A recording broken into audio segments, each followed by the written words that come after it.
Sitting on a flight for a significant period of time is not fun. So here are my best tips and product essentials for making your next long haul flight more enjoyable, or at least not suck as much. Starting with things to do before you even get on your flight. Try to exercise before your flight. Doing light exercise to get your body moving will help you feel better since you will be sitting for such a long period of time. I wouldn't overdo it though, because you probably don't want to be sore sitting on the plane. Then if your budget allows, you may consider paying for your seat assignment. This will help you be more comfortable on the flight. I wouldn't recommend this for a short flight, but if you're going on a long haul flight, it may be worth it depending on how much extra that seat assignment is. When I fly, I personally always go for the window seat. This is because I find it much easier to sleep and way more comfortable when I could rest my head against the wall. But you may prefer the aisle seat. Many people do. Whatever you think you would feel more comfortable with is what I would go for. If you're flying overseas, most of the time you will be able to pick your seats, but not always. And if you're going to fly budget, most budget airlines won't allow you to pick your seat without paying extra for it. But if you have a long haul flight in the same country or continent, for example, the west coast of the USA to the east coast of the USA, or where I live, the west coast to the Caribbean, something like that, you usually do not get that for free, so you will have to pay extra if you would like to choose your seat on those flights. Moving on, one thing to know about flying is that it causes bloating because of changes in your gut due to the cabin pressure. This can cause an upset stomach, gas, nausea, and even vomiting. To help offset this, you could bring something called ginger chews. Then you want to be careful what you're eating before and during the meals. Try to avoid meals with greasy food, heavy meals, carbonated drinks, caffeine, and alcohol. Definitely avoid these during the flight, but try to avoid them within a few hours before the flight as well. Another thing you should do before you even leave home if you're flying internationally is to download an eSIM onto your phone. An eSIM is an electronic SIM card that will allow your phone to work in the country you're going to as soon as you land. It relieves a lot of stress knowing that your phone will work the second you land and you won't have to figure it out once you get there. If you're less stressed, then you're going to be able to sleep better and have an overall more enjoyable flight. I also look up exactly how I'm going to get off the plane to my accommodation, where to take out cash, all of that. That way I'm not stressing about it while I'm on the plane. Now, a lot of people disagree with this next one, but I find it less stressful to get on the plane as soon as possible. I know a lot of people like to wait for the lines to die down and then get on the plane, but that is not me. It causes me such extreme anxiety and I have to get on the plane literally as soon as possible. This is because I travel with just a carry-on backpack and I want to make sure that my carry-on backpack will be with me on the plane because I have lost luggage. Well, airlines have lost my luggage while on flights before, so I like to keep mine with me. So if you also have a carry-on that you would like to keep with you and put in the overhead bins, I would try to get on the plane as soon as possible because those overhead bins fill up really, really quickly and it's so hard to try to find a place to put your bag. That's always the biggest issue I have getting on the plane each and every time.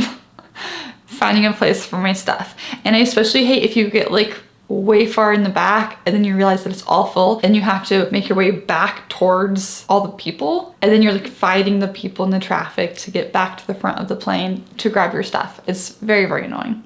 So that's my recommendation. Get on the plane as soon as possible. Also, keep in mind that flying is really dehydrating, so I always try to moisturize both my skin and my lips before I even get onto the plane, plus my body.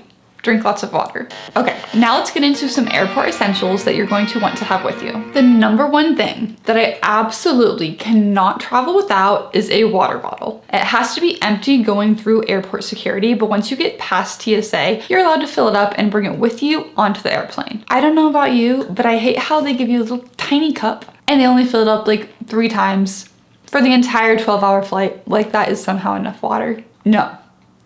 No. You can ask the flight attendant for water whenever you want, but I don't always feel comfortable calling them over to me all the time. Plus, I just prefer to have a whole thing of water ready to drink whenever I want it. So for me, it is a personal necessity to bring that water bottle. This leads me into my next point, which is that flying is very dehydrating. So I like to bring electrolyte packets with me. You will feel better when you land and you'll just get over jet lag easier if you stay hydrated. Another pro to staying hydrated and having the electrolyte packets is you could be hydrated without having to drink as much water, so you won't have to get up and go to the bathroom as often. That's especially helpful if you're like me and you prefer the window seat. Next up is compression socks. This is one that I learned about a little bit more recently, but it is such a game changer. Compression socks help stimulate blood circulation, which prevents swellings in your ankle. They prevent varicose veins. I think that's how you say that. This is when you can see the veins in your legs, plus they'll also help prevent blood clots. Overall, it's very good for you and you'll feel more comfortable and have a better flight. Going along with the compression socks, another good idea is to bring sandals onto the plane. I know a lot of people like to take their shoes off to be more comfortable, and if this is you, then you could bring sandals. That way you could just slip them on easily if you have to get up and go to the bathroom. This next one, I feel like nobody talks about, but it is so necessary. They always make you fill out immigration paperwork, yet they never give you a pen. So bring one with you. Another thing to bring is a phone stand. A lot of people like to download their own content these days onto their phone to watch on the plane. However, you're not always comfortable watching it because you have to watch it with like your head down and then your neck can start hurting. So bringing a phone stand that will attach to the tray table in front of you is way more convenient, because then you could just lay back and watch it how you would the screen that's on the seat in front of you. Speaking of our devices, I also think it's a good idea to bring a portable charger with you. That way you could charge your phone or any other electronics you may have.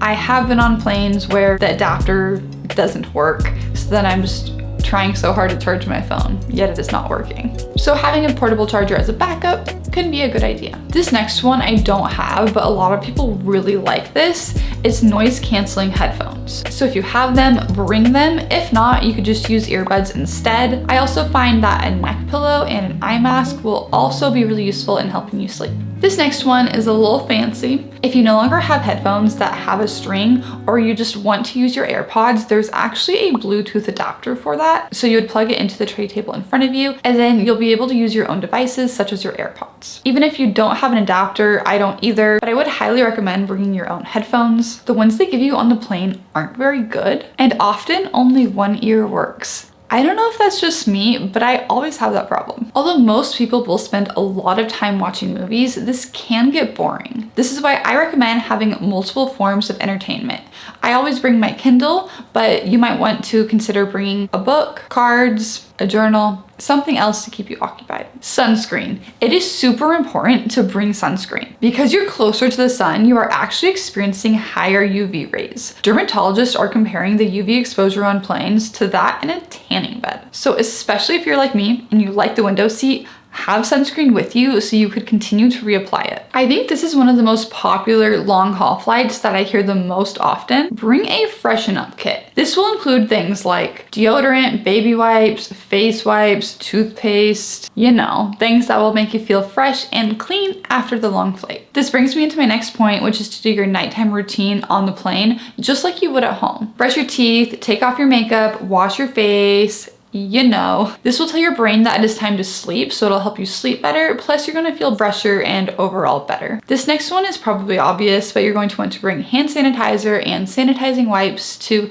keep those germs away. Another thing I do to keep the germs away is I still travel with a face mask. I don't want to get sick before my next big adventure, plus my mouth hangs open when I sleep and I just get really self-conscious about it, so I keep my mask on and then I feel less self-conscious and I'm able to sleep better because I'm not thinking about who's watching me. For these reasons, I will probably continue to bring a face mask for the foreseeable future. I also always bring a fanny pack in addition to my carry-on or my personal item. I keep things I will need in it, such as headphones, my Kindle, a pen, and the essentials that I want to be able to grab really easily. I also keep my valuables in it, that way I know that it's on me and attached to me at all times, but I am a very paranoid traveler, so you may or may not want to do that. I don't have this one, but I have seen videos of a footrest that you could get that will attach to the tray table in front of you. I always find myself wanting to put my feet up to make me more comfortable, so if this is you too, you may want to consider getting that footrest. Lastly, sometimes people don't know that you can bring your own food and drinks on board the flight. If you are going on a long haul flight that isn't overseas,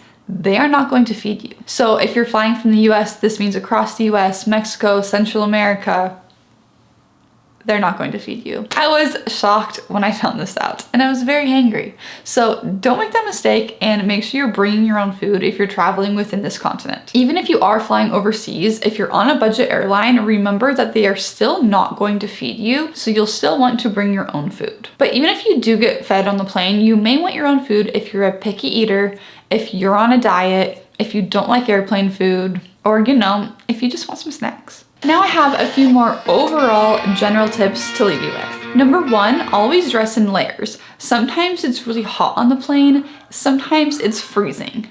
But most of the time, you experience both within the same flight. If you have a hard time sleeping, don't sit by the bathroom. There's always going to be people walking by you, and it makes it really hard to sleep. Plus, long lines form at a lot of times throughout the flight, and you're gonna have people just standing next to you if you're by the bathroom. Speaking of the bathroom and long lines, try to avoid using the bathroom at busy times. For example, I always find myself needing to use the bathroom within an hour of landing, but I never can because there's always a really long line and I just never get to my turn.